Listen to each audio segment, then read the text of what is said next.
Hello and welcome friends. मैं हूं आकाश कोटनाला। आप देख रहे हैं yoga and Ayurveda science YouTube channel.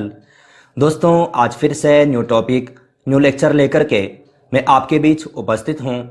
आज हम यहां पर श्रीमद् भगवद गीता में वर्णित सभी अध्यायों के नाम, उनमें वर्णित जितने भी श्लोक हैं उनकी संख्या, ये सब के बारे में हम यहाँ पर चर्चा करने वाले हैं। आप सभी को बता दें, गीता हो, उपनिषद हो, योग के सभी ग्रंथों से संबंधित आपको चैनल पर 650 प्लस लेक्चर्स दिए जा चुके हैं। आप इन्हें देख सकते हैं, कुछ नया सीख सकते हैं। हमने श्रीमद् भगवद गीता की सीरीज प्रारंभ की है, जिसके अंतर्गत कई सारे लेक्चर हम यहाँ पर आपको दे चुके हैं। परिचय है या फिर योग का स्वरूप है, स्थित प्रज्ञ का स्वरूप है, ध्यान योग का वर्णन है, सबके बारे में हम पूर्व में चर्चा कर चुके हैं। आज हम यहाँ पर गीता के सभी अध्यायों के नाम व श्लोकों की संख्या के बारे में यहाँ पर जानेंगे। ये सब के बारे में हम यहाँ पर प्रारंभ करें उससे पूर्व ग्रंथ का परिचय हम यहाँ पर रिपीट करें, जैसे कि हम पूर्व में भी देख चुके हैं। तो यहाँ पर आप देखिएगा, श्रीमद् भगवद गीता संस्कृत साहित्य का अलौकिक ग्रंथ है, जिसका वर्णन महाभारत के छठे पर्व में प्राप्त होता है। हमने पहले भी चर्चा की थी कि महाभारत में 18 पर्व हैं। उन 18 पर्व में के अंतर्गत जो कि छठा पर्व है, इसमें गीता का वर्णन हमें प्राप्त होता है। संस्कृत साहित्य के जितने भी ग्रंथ हैं उनमें से यह जो गीता ग्रंथ है सबसे अलौकिक ग्रंथ है। आपको ध्यानपूर्वक समझना है कि जिस गीता के बारे में हम यहाँ पर चर्चा कर रहे हैं, अगर हम इसमें अध्यायों की चर्चा करें तो 18 अध्याय हैं, जिनमें कि हमें 700 श्लोक पढ़ने को मिलते हैं। तो ये सब के बारे में हम पूर्व में चर्चा कर चुके हैं। अभी हम यहाँ पर सामान्य तरीके से यहाँ पर योग के रूप में देख लेते हैं कि जो 18 अध्याय हैं इनमें योग के बारे में किस प्रकार से चर्चा की गई है। तो आप देखेंगे, भगवद गीता के 18 अध्याय योग स्वरूप ही हैं, जिनमें मुख्य रूप से कर्मयोग, भक्ति योग एवं ज्ञान योग का वर्णन किया गया है। तो जैसे कि हमने कहा कि जो गीता है, गीता में हमें 18 अध्याय पढ़ने को मिलते हैं। उन 18 अध्यायों में वैसे तो सबके सब अध्याय योग स्वरूप ही हैं, लेकिन मुख्य रूप से हमें कर्मयोग, जो कि प्रथम 6 अध्याय कर्मयोग के हैं, द्वितीय 6 अध्याय भक्ति योग के हैं और तृतीय 6 अध्याय ज्ञान योग के अंतर्गत हमें यहाँ पर पढ़ने को मिलते हैं। तो इस प्रकार से जो सामान्य परिचय है ये हम पूर्व में भी देख चुके हैं। थोड़ा सा ये जो ग्रंथ का जो टॉपिक आज हम यहाँ पर देखने वाले हैं, उससे प्रारंभ करने से पूर्व मैंने इस लेक्चर की भूमिका यहाँ पर तैयार कर दी। आपको ध्यानपूर्वक इतना समझना है। अब यहाँ पर आपको ध्यान दीजिएगा कि जो अध्याय हैं, अध्याय कौन कौन से हैं, अध्यायों के नाम और उनमें वर्णित श्लोकों की संख्या। ये जो प्रश्न है, अगर आप योग के स्टूडेंट हैं तो यूजीसी नेट के एग्जाम में इस प्रकार से प्रश्न पूछे जा सकते हैं, या फिर अगर आप योग से किसी भी इंटरव्यू में जा रहे हैं, इंटरव्यू देना जा रहे हैं, या फिर किसी भी सामान्य एग्जाम में भी जा रहे हैं, तो वहां पर आपको इस प्रकार से प्रश्न पूछे जा सकते हैं, क्योंकि गीता योग का एक मुख्य टॉपिक है, मुख्य चैप्टर है। तो यहां पर प्रथम अध्याय है, इसका जो नाम है आपको ध्यानपूर्वक समझना है, प्रत्येक अध्याय का नाम और उनमें वर्णित श्लोकों की संख्या। तो जो ये प्रथम अध्याय है, इसको अर्जुन विषाद योग के नाम से जाना जाता है, जिसमें श्लोकों की संख्या 47 अर्थात 47 है। अब ये जो अर्जुन विषाद क्यों कहा गया, प्रथम ही अध्याय अर्जुन विषाद नाम से क्यों आया, इसके ऊपर भी हम पूर्व में चर्चा कर चुके हैं। दूसरे अध्याय की चर्चा करें तो दूसरा अध्याय है सांख्य योग, जिसमें कि हमें 72 नंबर श्लोक यहां पर पढ़ने को मिलते हैं। 72 श्लोकों का वर्णन हमें यहां पर प्राप्त होता है। सांख्य योग, ध्यान दीजिएगा, इसे ज्ञान योग के नाम से भी जानते हैं। और जो अध्याय है, यानी कि जो द्वितीय अध्याय है, इस द्वितीय अध्याय में हमें संपूर्ण गीता का सार यहां पर प्राप्त हो जाता है। इसलिए जो गीता है, गीता का जो द्वितीय अध्याय है, यह सबसे इंपॉर्टेंट है। सभी टॉपिक से संबंधित श्लोक हमें द्वितीय अध्याय में प्राप्त होते हैं। तो इसे सांख्य योग के नाम से जाना जाता है। मैंने आपको बताया, इसे ज्ञान योग भी कहा जाता है। इसमें हमें 72 श्लोकों को पढ़ने को मिलता है। तीसरा जो अध्याय है, तीसरे अध्याय का नाम है कर्मयोग। अब यहां पर आपको ध्यान रखना है कि यहां पर जो श्लोकों की संख्या है वह है 43 अर्थात 43 श्लोक यहां पर वर्णित हैं। इसके पश्चात जो चौथा अध्याय है, यह है ज्ञान कर्म संन्यास योग। इसमें जो श्लोकों की जो संख्या है वह है 42। यहां पर 42 श्लोक यहां पर पढ़ने को मिलते हैं।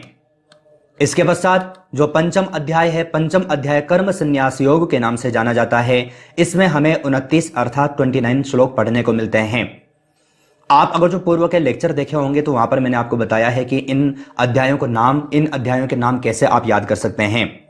और अगर आप अपने कॉलेज के छात्र हैं तो मैंने आपको समझाया है कि जो अध्याय हैं, अध्यायों को नाम सहित कैसे याद करना है। तो जैसे कि आप देखेंगे, प्रथम अध्याय अर्जुन विषाद है, क्योंकि अर्जुन को अर्जुन विषाद युक्त होते हैं, इसलिए इस अध्याय का नाम अर्जुन विषाद है। भगवान श्री कृष्ण उन्हें समझाते हैं, इसलिए ज्ञान देते हैं, अर्थात सांख्य योग के नाम से जाना जाता है। कर्मयोग है। अब कर्मयोग के आगे आपको जो ये ज्ञान है, ज्ञान को जोड़ लेना है, ज्ञान, कर्म और संन्यास, और इसी के पश्चात आपको कर्म संन्यास, यानी कि जो सिर्फ जो चतुर्थ अध्याय में से जो ज्ञान आपको हटा देना है, और कर्म संन्यास योग आपका पंचम अध्याय इस प्रकार से तैयार हो जाएगा।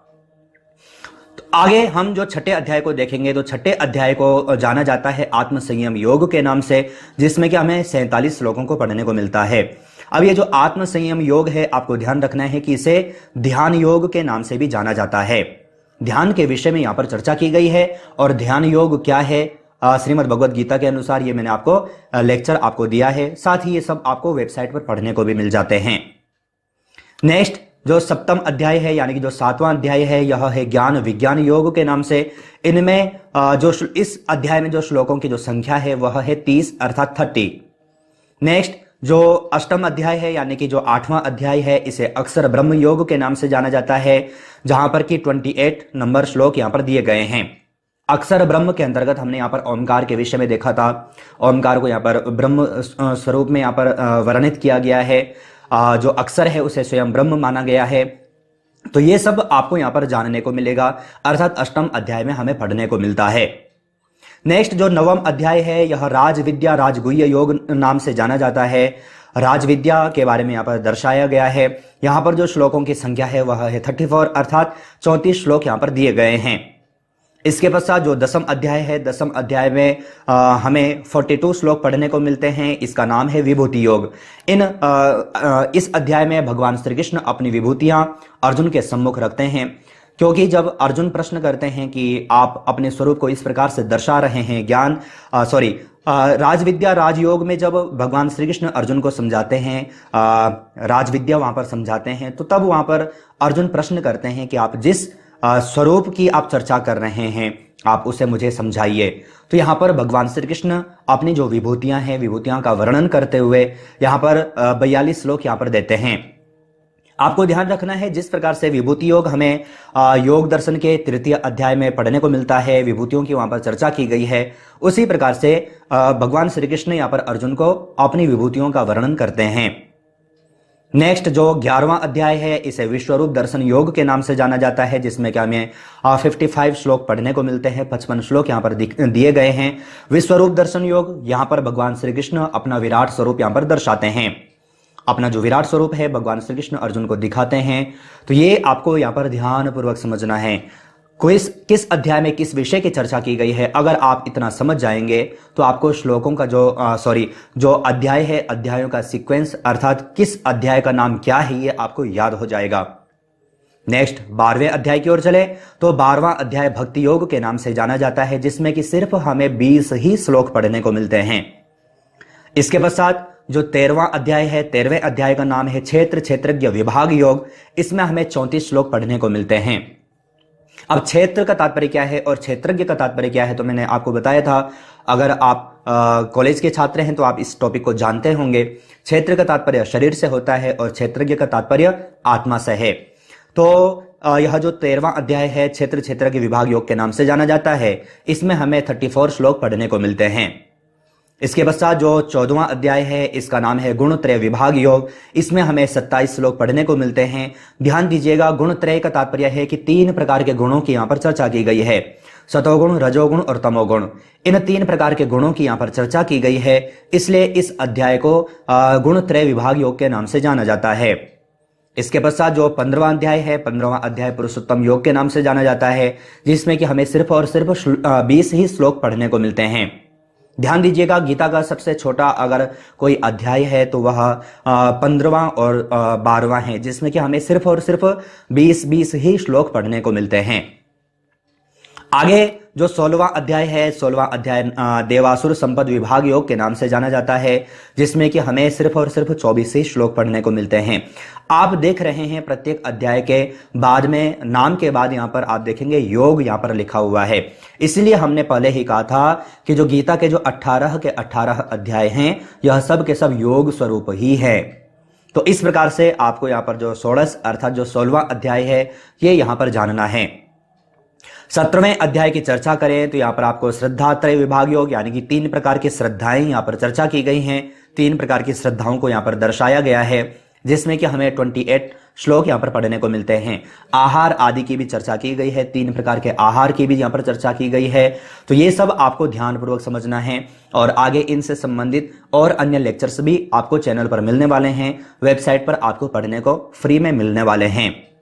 अंतिम जो अध्याय है यह है अष्टादश अर्थात 18वां।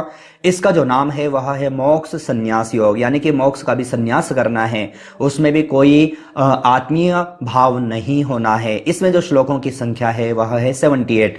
सबसे अधिक श्लोक अगर जो किसी अध्याय में है तो वह 18वां अध्याय ही है। सबसे अधिक श्लोक हमें यहाँ पर पढ़ने को मिलते हैं। तो इस प्रकार से आपको गीता के प्रत्येक अध्याय, कौन कौन से अध्याय हैं, प्रत्येक अध्याय में किन किन का वर्णन किया गया है, ये मैंने संक्षिप्त रूप में आपको यहाँ पर बता दिया है, समझा दिया है। श्लोकों की संख्या कितनी कितनी है ये आपको यहाँ पर समझा दिया है। कोशिश कीजिएगा कि आप इन सबको याद जरूर कीजिए। अगर आपको समझ में नहीं आया तो आप लेक्चर को रिपीट करके देखें। और एक बात मैं आपको और बता दूं कि कभी भी अगर आपने इससे पूर्व के लेक्चर नहीं देखे तो आप पूर्व के लेक्चर अवश्य देखें, क्योंकि कई सारी चीजें ऐसी होती हैं कि जो हम प्रत्येक लेक्चर में रिपीट नहीं करते, तो वो आपको वहां पर ही पढ़ने को मिलेगा। अब सारी चीजें हम प्रत्येक लेक्चर में रिपीट करेंगे तो वो भी ठीक नहीं है, लेक्चर लंबे होते हैं। तो ये यहाँ पर आपको जानना है। आज हमने यहाँ पर जो 18 के 18 अध्याय हैं, कौन कौन से अध्याय हैं, उनमें श्लोकों की चर्चा यहाँ पर की है। आगे आप सभी जानते हैं लेक्चर के अंत में कुछ प्रश्न मैं आपको देता हूं, अगर आप चाहें तो इन सभी का आंसर वीडियो के कमेंट बॉक्स में भेज सकते हैं। प्रथम प्रश्न आपको दिया गया है, निम्न में से श्रीमद् भगवद गीता को अन्य नाम से जाना जाता है? नीति शास्त्र, योग शास्त्र, उपरोक्त दोनों, कोई नहीं। तो गीता जी को अन्य किन किन नामों से जाना जाता है आपसे पूछा गया है। सही आंसर छांट करके वीडियो के कमेंट बॉक्स में जरूर भेजिएगा। दूसरे प्रश्न की ओर चलें। भगवद गीता के अनुसार स्थिर बुद्धि का स्वभाव होता है अंतर्मुखी, बहिर्मुखी, उपरोक्त दोनों, कोई नहीं। तो स्थित प्रज्ञा का स्वरूप भी हमने यहां पर देखा है। आप सही आंसर छांट करके वीडियो के कमेंट बॉक्स में भेजिएगा। तीसरे प्रश्न की ओर चलें। निम्न में से श्रीमद् भगवद गीता महाभारत के किस पर्व से है? भीष्म पर्व, शांति पर्व, वन पर्व, ये सभी। तो सही आंसर क्या है आप छांट करके वीडियो के कमेंट बॉक्स में भेजिएगा। साथ ही आप सभी को बता दें, जो प्रश्न आप यहां पर देख रहे हैं, इसी प्रकार से प्रश्नोत्तरी सीरीज की चैनल की ओर से 3 ई बुक पब्लिश की जा चुकी हैं। आप तीनों में से किसी को भी डाउनलोड परचेस करने के लिए वीडियो का कमेंट बॉक्स, वीडियो का डिस्क्रिप्शन बॉक्स चेक कर सकते हैं। साथ ही आप सभी को बता दें, आप योग के स्टोर पर आकर के कई सारे टूल्स भी घर बैठे ही प्राप्त कर सकते हैं। इन सब का लिंक आपको वीडियो के कमेंट बॉक्स में, वीडियो के डिस्क्रिप्शन बॉक्स में मिल जाएगा। नेक्स्ट, निम्नलिखित में से भगवद गीता का 15वें अध्याय का नाम है? भक्ति योग, विभूति योग, पुरुषोत्तम योग, ये सभी। तो जो 15वां अध्याय है इसे किस नाम से जाना जाता है आपसे पूछा गया है। सही आंसर छांट करके वीडियो के कमेंट बॉक्स में भेजिएगा। आज हमने यहाँ पर श्रीमद् भगवद गीता में वर्णित 18 अध्यायों के नाम और श्लोकों की चर्चा की। आशा है लेक्चर आपके लिए यूजफुल रहा हो। अगर यूजफुल था तो वीडियो को लाइक जरूर कीजिएगा। साथ ही आप चैनल पर ज्वाइन बटन पर क्लिक करके चैनल के 3 प्लान में से कोई भी प्लान ले सकते हैं, चैनल से और अधिक जुड़ सकते हैं। इसी प्रकार से अन्य टॉपिक, अन्य लेक्चर के साथ आप सभी से फिर से मुलाकात होगी, लेकिन तब तक आप अपना और अपनी फैमिली का बहुत ख्याल रखिएगा। बाय।